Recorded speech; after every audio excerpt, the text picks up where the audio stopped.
Some brand new developments in the murders of a mother and her two young sons found dead in their Illinois home. Sherry Coleman, her 11-year-old Gavin, and 9-year-old Garrett, all murdered. Police are investigating now the relationship that Sherry's husband and the boy's father, Chris Coleman, may have had with a woman in Florida. Detectives traveling to Key Largo to interview her. Joining us now, Nicholas Pister, a reporter with the St. Louis Post-Dispatch, who has broken an awful lot of interesting details on this story. Nicholas, we don't have to name names here, but who is this woman? What is the relationship to the case? She's a woman living in Largo, Florida.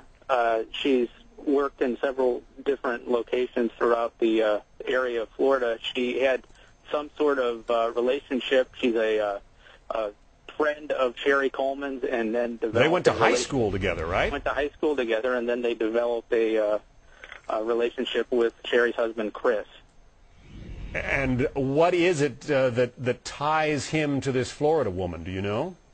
Well, again, we're reporting that she was his girlfriend. That's what the police sources are telling us, and that police went down there almost immediately after the bodies were discovered to interview this woman and to figure out more about the relationship. Right, and just so our viewers don't get confused, we had some images on screen there. Those are pictures of Sherry Coleman, the deceased in this case.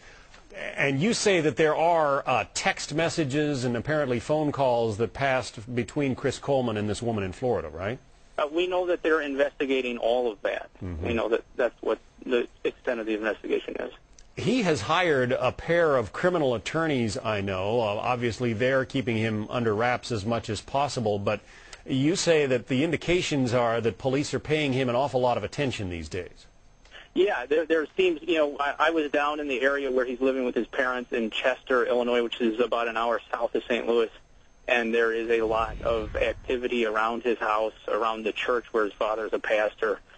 There continues to be a heavy police presence down in that area. Has he been going to work? We mentioned that he used to work, or, up until these killings happened, he was in charge of or involved in security for the Joyce Meyer Ministries, right? Yeah, and that's where he worked. There's no indication that he's been back there since the murders, but we do know that neighbors had reported that Joyce Meyer visited the scene shortly after Chris Coleman had come home when the bodies were discovered. And Sherry, his late wife, she was a volunteer for the ministries? She didn't actually work there?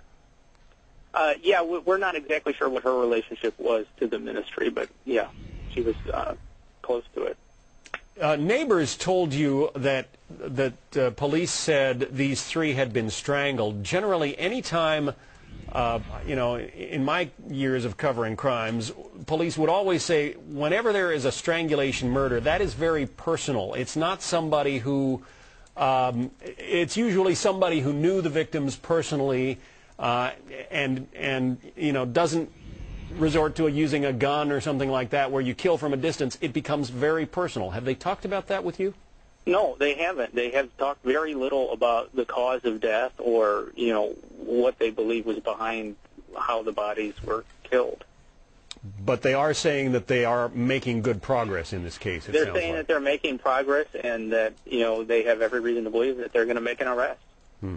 I'm sure you'll be bringing us news of that when it does happen. Nicholas Pister, thanks very much for being with us.